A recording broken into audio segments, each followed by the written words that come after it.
नमस्कार।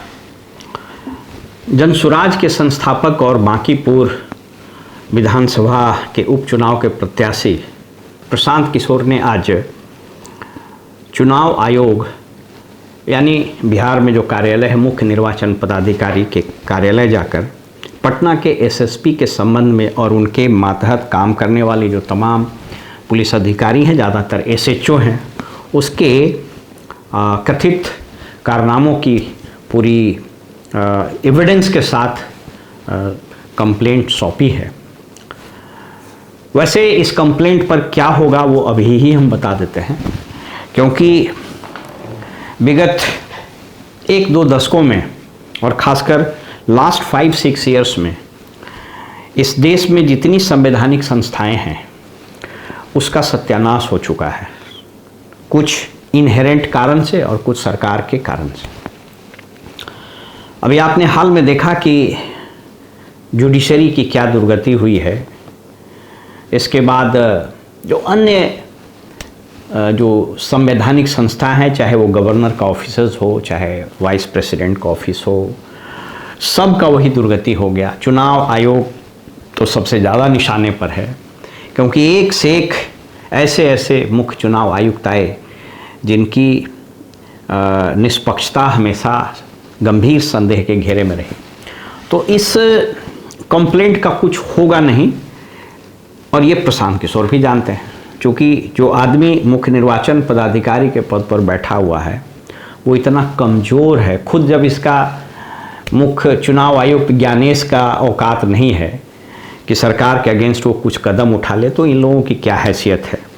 वैसे भी इनको इस पद के अलावा भी कई एक पद दिए गए हैं। तो जो आदमी सत्ता का सुख और पोस्टिंग की लालसा प्राइज पोस्टिंग की लालसा लेकर ब्यूरोक्रेसी में रहता है, उससे आप कोई उम्मीद नहीं कर सकते हैं। तो इस मुख्य निर्वाचन पदाधिकारी से आप कोई उम्मीद नहीं कीजिए कि स्टीरियोटाइप भेज दिया होगा संभवतः पुलिस महानिदेशक को। अनुकंपा पर बहाल पुलिस महानिदेशक जो है वो कितना जांच करेंगे वो तो सबको मालूम है। मतलब ये बहुत दुख होता है कहते हुए, मैं नहीं कहना चाह रहा था, लेकिन हकीकत ये है कि now the DGP has become a kind of reader of the chief minister. ये मुख्यमंत्री का रीडर है, उन्हें डिक्टेशन ये लोग लेते हैं। ये पद की गरिमा को इन लोगों ने बर्बाद किया है। तो इसका कुछ होगा नहीं, लेकिन तब आपको लग रहा हो प्रशांत किशोर जी ने ऐसा कहा क्यों।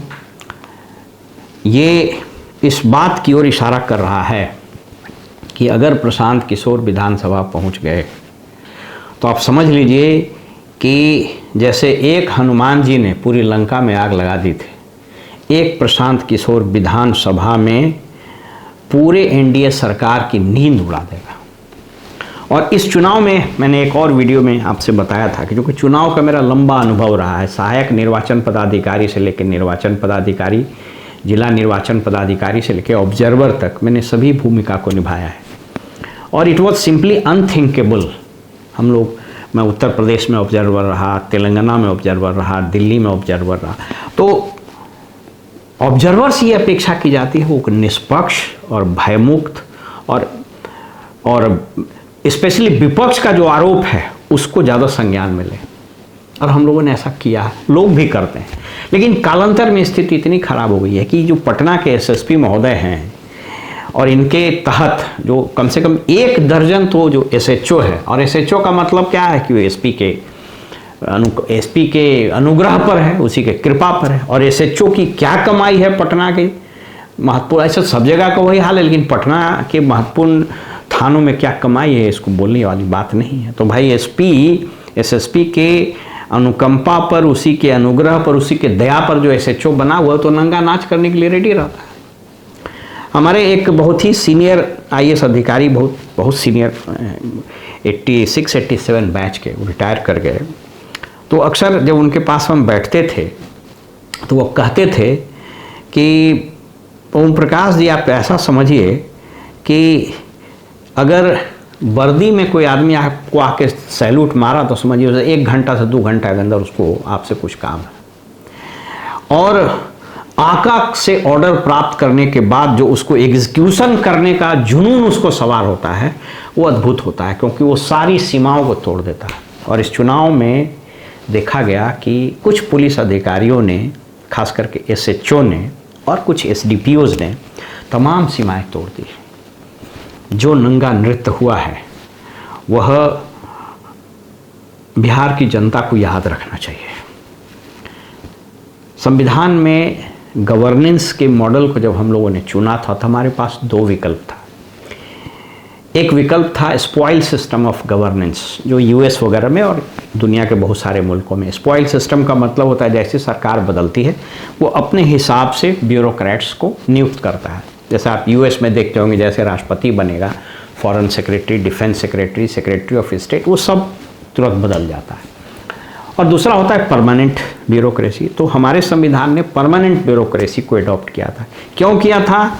इसलिए कि bureaucracy has to be neutral. वो सरकार के इशारे पर काम नहीं करे, वो काम करे संविधान, विधान, नियम, कानून और जो न्याय में जो आपको अख्तियार दिया गया है। लेकिन विगत ये गिरावट शुरू हो गई आज़ादी मिलने के और 50 के तुरंत बाद, लेकिन वो बहुत रेयर होता था।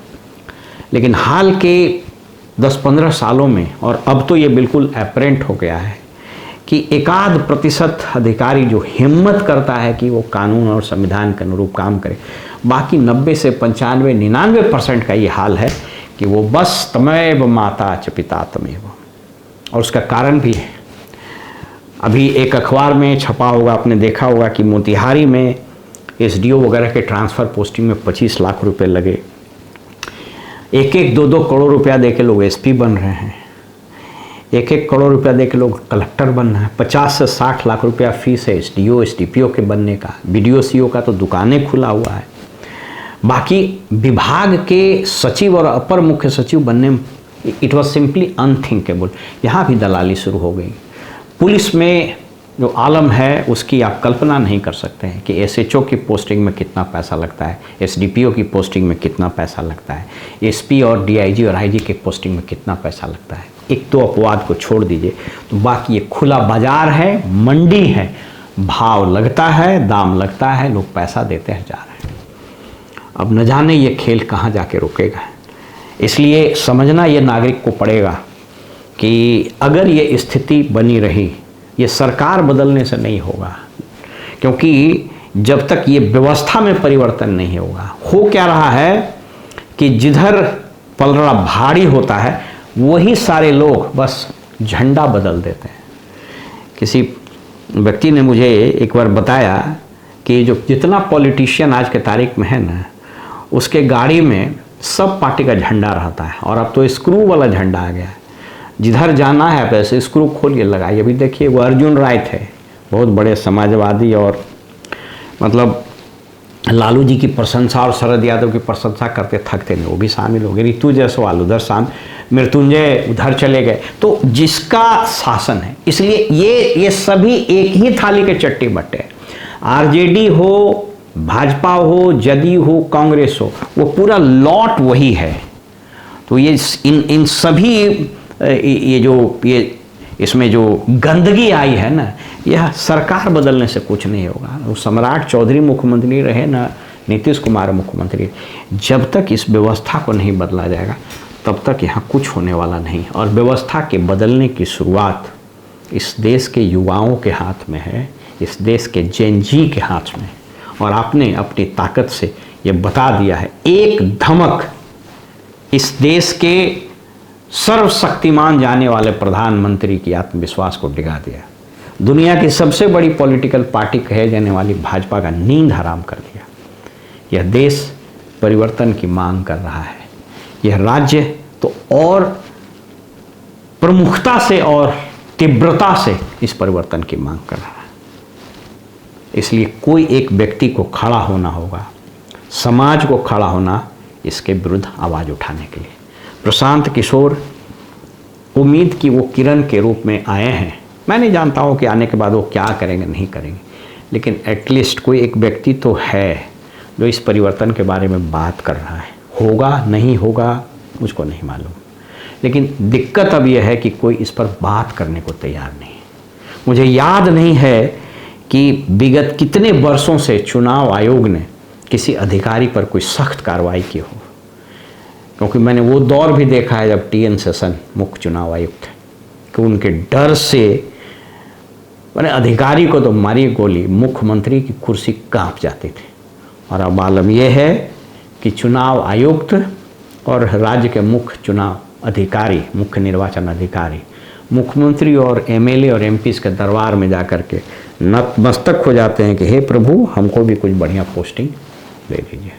फिलहाल इंतज़ार कीजिए प्रेस कॉन्फ्रेंस का कि प्रशांत किशोर कौन कौन से आरोप किन किन सबूतों के आधार पर लगाते हैं और उन आरोपों का कोई जांच होता है भी या नहीं, या फिर उसको कूड़ेदान में फेंक दिया जाएगा। फिलहाल हमें इजाज़त दीजिए और आप देखते रहिए वॉइस ऑफ रिपब्लिक। नमस्कार।